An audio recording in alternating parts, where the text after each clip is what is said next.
Bienvenue dans ce nouveau numéro du Rappel Tout, l'émission qui revient sur les actualités du monde magique. En direct des bureaux de la Gazette du Sorcier, faisons le point sur les infos de ces derniers jours.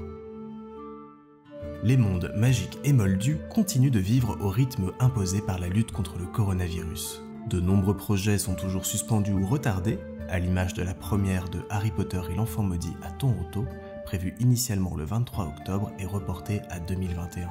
Mais les initiatives restent cependant nombreuses pour occuper petits et grands en cette période troublée. Le site Wizarding World a notamment lancé une lecture du premier tome de la saga un peu spéciale. En effet, chaque semaine, une personnalité lira un chapitre de Harry Potter à l'école des sorciers. Participent à ce projet, entre autres, Eddie Redmayne, Noma Dumezweni, Stephen Fry ou encore Daniel Radcliffe, ainsi que de nombreux autres invités surprises. En parallèle de ces lectures, des activités sont également proposées par chapitre sur le site du Wizarding World. Et si les films vous intéressent davantage, la chaîne YouTube de Warner Bros aura de quoi vous satisfaire.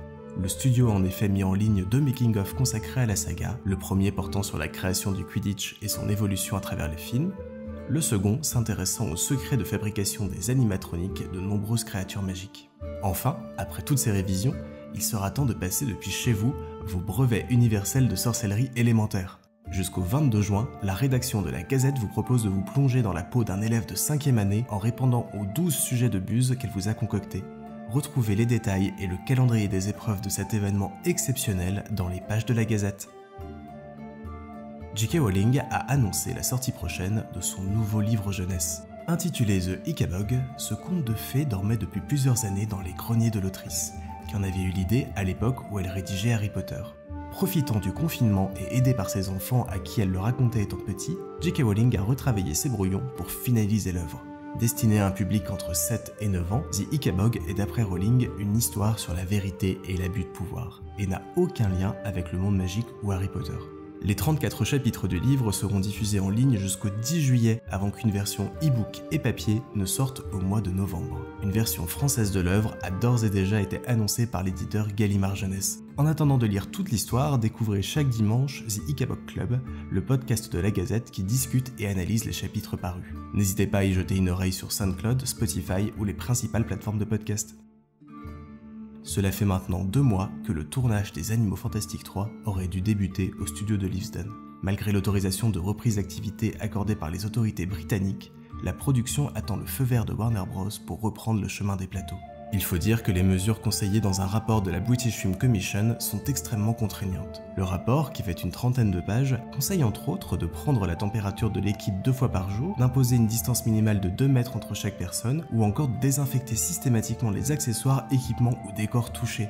Quand on sait qu'un tournage peut accueillir une centaine de personnes par jour, entre les comédiens et les équipes techniques, cela représente un travail supplémentaire monumental, qui pourrait bien impacter à terme la date de sortie du film, toujours fixée pour le moment, au 12 novembre 2021. De nouvelles boîtes Lego Harry Potter viendront bientôt rejoindre votre collection.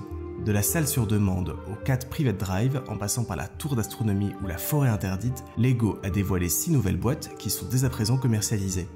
Parmi les nombreuses nouveautés à découvrir, des mini-figurines Patronus, des centaures ou encore une gigantesque Edwidge articulée pouvant battre des ailes. Alors qu'il ne doit ouvrir qu'en 2024, le nouveau parc d'attractions d'Universal Orlando fait déjà beaucoup parler de lui.